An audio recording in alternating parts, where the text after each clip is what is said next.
하나님 말씀 열왕기상 18장 1절에서 8절까지의 말씀입니다. 열왕기상 18장 1절에서 8절입니다.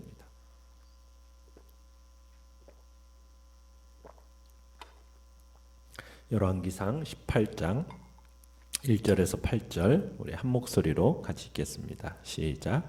많은 날이 지나고 제3년에 여호와의 말씀이 엘리야에게 임하여 이르시되 너는 가서 아합에게 보이라. 내가 비를 지면에 내리리라. 엘리야가 아합에게 보이려고 가니 그때 사마리아의 기근이 심하였더라.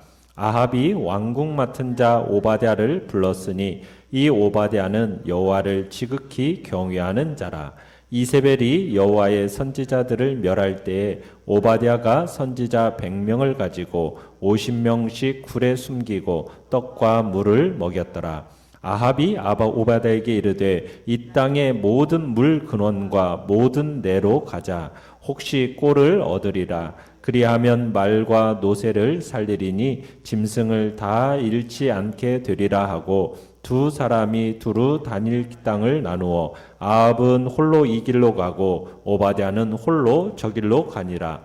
오바댜가 길에 있을 때에 엘리야가 그를 만난지라. 그가 알아보고 엎드려 말하되 내 주 엘리야여 당신이시니까. 그가 그에게 대답하되 그러하다. 가서 내 주에게 말하기를 엘리야가 여기 있다 하라. 아멘. 오늘 말씀의 제목은 누구를 위한 걸음인가 라는 제목으로 말씀을 나눕니다. 엘리야가 아합에게 기근을 선포한 지도 어느덧 3년이라는 시간이 지났습니다. 그런데 18장 1절은 이렇게 시작을 하고 있습니다. 많은 날이 지나고 라는 말씀을 적고 있습니다. 물론 3년이라는 시간이 그렇게 작은 날은 아닙니다. 많은 날이고 긴 날이기는 하지요. 그러나 또 어떻게 보면 꼭 많다고만 또 볼 수 없는 그 날이 또 3년이지 않지 않습니까? 또 적다고 보면 또 적은 날이 3년이기도 한 거예요. 그런데 성경은 많은 날이라고 표현하고 있다는 얘기입니다. 그 이유는 무엇일까요? 지금 이 3년이라는 기간이 모든 사람들이 겪어야 하는 이 가뭄으로 인해서 지루하고 고통스러운 시간이었음을 반영하는 말씀인 겁니다. 얼마나 힘든 시간이었겠습니까? 참 몇 달간만 우리도 비가 오지 않으면은 기근 속에 막 허덕이고 힘들어하는 것이 우리 삶 아닙니까? 그런데 몇 달이 아니라 무려 3년이라는 기간을 비가 오지 않았다는 얘기예요. 이 3년이라는 시간이 얼마나 끔찍한 일이 셀 수도 없이 많이 일어났겠습니까? 많은 사람들이 마지막 양식을 먹고 죽어가는 사람들은 그들이 부지기수였을 것입니다. 짐승들도 더 이상 견디지 못해서 픽픽 쓰러지는 일들이 여기저기서 일어났겠죠. 아이들조차도 배고파하면서 울며 눈을 감고 힘없이 또 들숨날숨을 이렇게 몰아쉬는 일들, 그런 일들이 여기저기서 일어나고 있었을 것입니다. 그러니까 비참하지 않은 곳이 없었을 거예요. 그래서 지금 성경에서는 그 날을 많은 날이라는 이 말 속에다가 함축해서 지금 이야기하고 있는 겁니다. 자, 내용관찰 문제 1번을 보시면 엘리야가 3년 동안 머물던 곳에서 떠난 목적은 무엇입니까? 자, 하나님께서 사르밧에 있는 엘리야에게 말씀을 하셨기 때문이죠. 뭐라고 말씀을 하셨습니까? 가서 아합에게 보이라. 그러니까 아합을 다시 만나라는 얘기입니다. 자, 이제 아합을 만나라는 얘기는 드디어 하나님과 바알의 최종 한판이 시작되는 순간이라는 얘기겠습니다. 물론 지난 3년 동안 지속된 이 가뭄을 통해서 바알은 완패했어요. 이미 완패했습니다. 왜요? 바알이라는 신이 어떤 신이라고 얘기했습니까? 비와 천둥의 신이라고 그랬어요. 그런데 이 바알은 자기 숭배자들을 위해서 한 줄기의 비도 내리지 못했어요. 그러니까 이 바알은 완패한 거죠. 지난 3년 동안 비를 내려주지 않으신 하나님 때문에 바알은 물론이거니와 지금 아합도 씻을 수 없는 수모를 당한 겁니다. 아합과 이세벨은 바알이 비를 주어서 이스라엘을 풍요롭게 한다고 하면서 바알 종교를 국교화시켰거든요. 그런데 엘리야가 가뭄을 선포한 이후로 비가 한 방울도 오지 않았어요. 자기가 강요한 종교가 거짓 종교라는 것, 풍요를 약속한 자신들도 무능한 왕이라는 것, 이것을 온 천하에 드러낸 시간이 바로 이 3년의 기간인 겁니다. 그래서 지난 3년 동안 아합이 이 엘리야를 찾으려고 무던히도 애를 썼습니다. 그런데 찾을 수가 없었어요. 이제 때가 되어서 엘리야가 이제는 스스로 아합 앞에 모습을 드러내게 되는 겁니다. 바알의 그 바알 숭배의 허무함을 온 천하에 드러낼 때가 이제 무르익었던 거죠. 자, 그런데 하나님께서 엘리야를 보내실 때에 선물도 함께 주십니다. 1절 끝에 보니까 뭐라고 얘기하고 있습니까? 내가 비를 지면에 내리리라. 내가 이제는 땅 위에 비를 내릴 것이다 하면서 지금 선물을 주시는 겁니다. 지금 오랜 세월 동안 이스라엘에는 비만 그친 게 아닙니다. 뭐도 그쳤습니까? 이슬도 그쳤어요. 헐몬산에서 시온산까지 내리던 이슬도 그쳐버렸습니다. 그런데 이제 하나님께서 은총의 비, 축복의 장마비가 내릴 거라고 지금 약속하고 계시는 겁니다. 기근이 끝날 거라는 거예요. 재앙의 시간이 끝날 시간이 다가왔다라는 거죠. 그러면서 이제 하나님의 새로운 일이 시작됨을 이제 이야기를 합니다. 자, 내용관찰 문제 2번을 보시면, 자, 여호와의 종이란 이름을 가진 오바댜는 어떤 사람이며 무슨 일을 했습니까? 자, 3절에 아합이 하면서 왕궁 맡은 자 오바댜를 불렀으니 라는 이제 구절로 시작을 하는데, 그런데 갑자기 이 성경 기자가 끼어들어서 오바댜에 대한 설명을 해주고 있습니다. 자, 이 오바댜를 어떻게 설명해 주고 있습니까? 이 오바댜는 여호와를 지극히 경외하는 자라. 이세벨이 여호와의 선지자를 멸할 때 오바댜가 선지자 100명을 가지고 50명씩 굴에 숨기고 떡과 물을 먹였더라. 자, 왜 이렇게 성경의 기자가 지금 오바댜를 설명하는 것이겠습니까? 이렇게 설명하지 않으면 100이면 100 다 오해할 만한, 오해하기 딱 좋은 지금 좋기 때문이에요. 아합이 지금 오바댜를 불러가지고 명령하는 문맥을 한번 보십시오. 지금 오바댜는 악한 군주 아합의 수족과 같은 사람이라는 느낌이 딱 들지 않습니까? 아합의 측근 중에서도 최측근이라는 게 느껴지잖아요.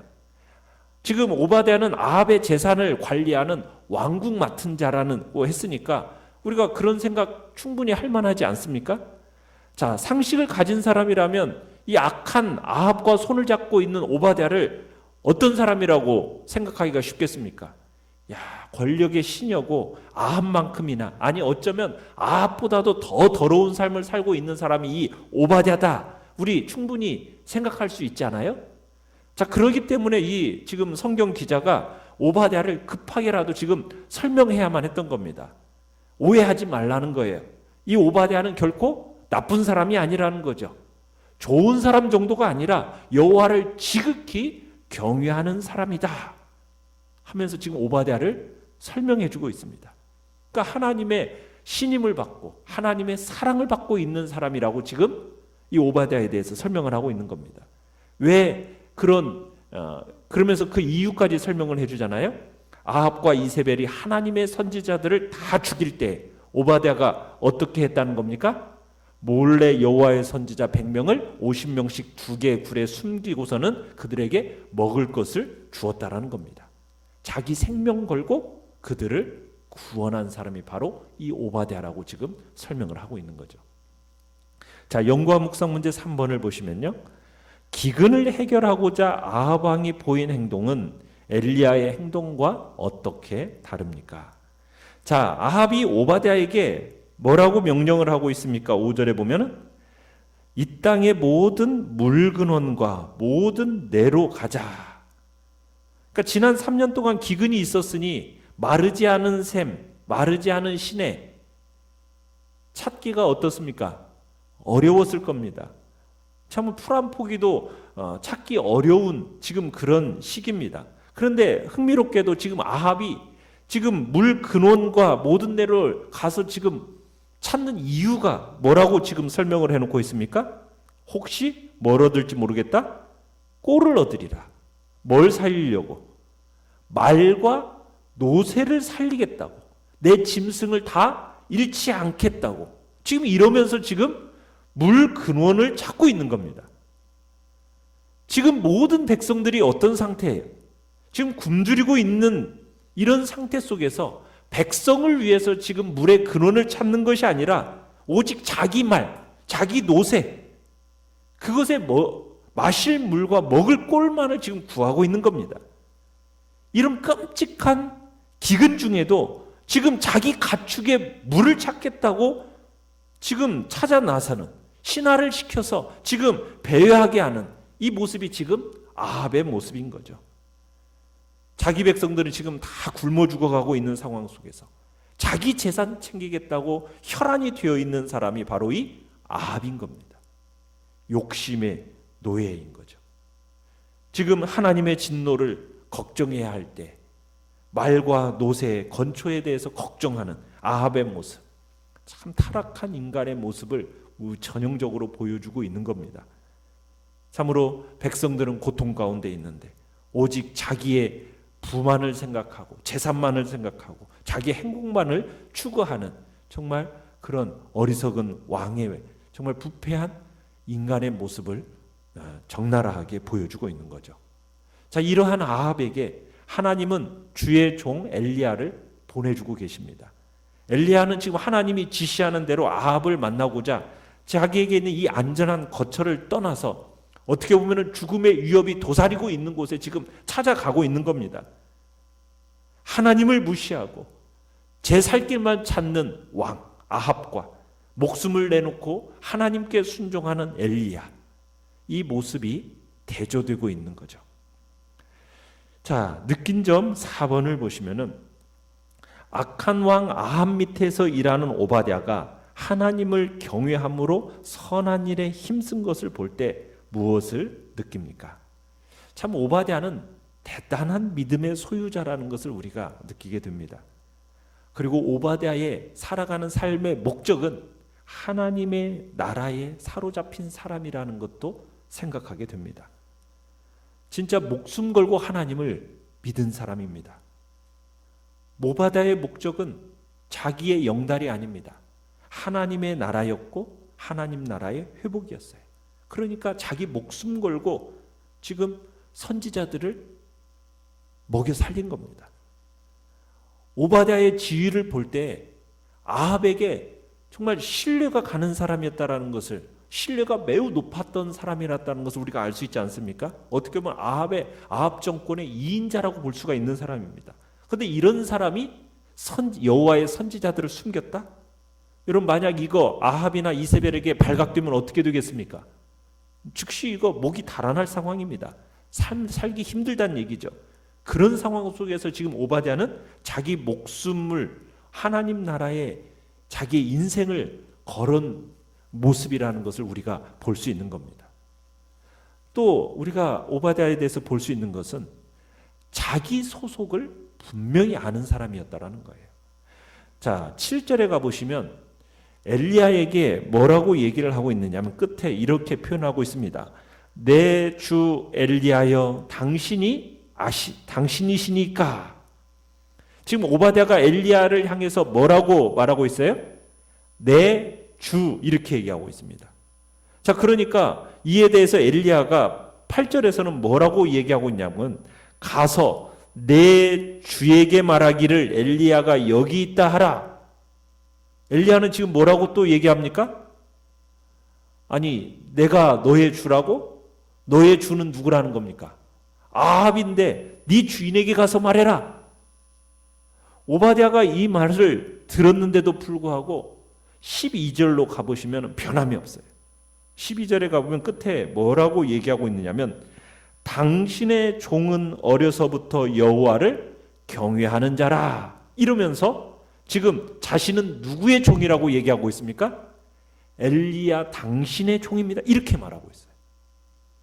여러분 이게 놀랍지 않습니까? 어떻게 보면 시골 촌사람 이 엘리야에게 오바댜는 자신의 주인이라고 얘기하고 있는 겁니다. 이 얘기는 뭐냐면 일종의 자기 소속이 어디인지를 표현하는 방식인 거예요. 오바댜는 누구에게 소속된 사람이라는 겁니까? 아합에게 소속된 사람이라는 겁니까? 엘리야에게 소속된 사람이라는 겁니까? 엘리야에게 소속된 사람이라는 거예요. 아주 분명하게 얘기를 합니다. 소속에 대한 확신, 이게 분명한 사람이에요. 그러니까 오바댜의 이 능력은 어디서부터 나왔느냐? 이 소속의 확신에서부터 나온 겁니다. 자기의 소속이 어디인가? 이 소속을 밝히는 순간이 오니까 오바댜는 주저하지 않고 분명하게 얘기하는 거예요. 결정적인 순간에 누구의 말을 들을 것인가? 이것은 자기 소속이 어디냐에 대한 확신, 그 확신에 따라 달라진다는 겁니다. 자신이 소속된 그분의 말을 듣게 되어 있다는 거죠. 엘리야는, 이 오바댜는 분명하게 얘기하는 거예요. 자기는 아합에게 속한, 바알에게 속한 자가 아니라 엘리야 당신에게 속한 여호와, 하나님께 속한 여호와를 경외하는 자라는 분명한 소속을 지금 가지고 이 모든 일들을 진행하고 있음을 우리에게 보여주고 있는 겁니다. 우리의 소속은 어디입니까? 우리의 소속을 분명하게 해야 되는 거죠. 내가 존재가 무엇이고 내가 하나님 앞에서 어떠한 자로, 이 세상에서 어떠한 존재로 살아가고 있는지를 주님 앞에서 우리는 다시 한번 확인하면서 우리의 삶을 주님 앞에 기꺼이 드려나가는 복된 자리에 있기를 간절히 바랍니다. 결단과 적용 5번을 보시면은 현실적인 문제, 마음의 어려움, 영적 기갈 등을 겪을 때 나는 어떤 방법으로 그것을 해결하려 합니까? 내가 속한 공동체에서 하나님의 종으로서 하나님을 경외하는 모습으로서 살아가려면 어떻게 해야 하는지 생각해 봅시다. 말씀을 생각하면서 기도하시고요. 또 오늘의 기도 같이 한번 읽겠습니다. 시작. 악조건 속에 있을지라도 환경을 탓하지 않으며 그리스도인의 빛과 향기를 드러내게 하소서. 아멘.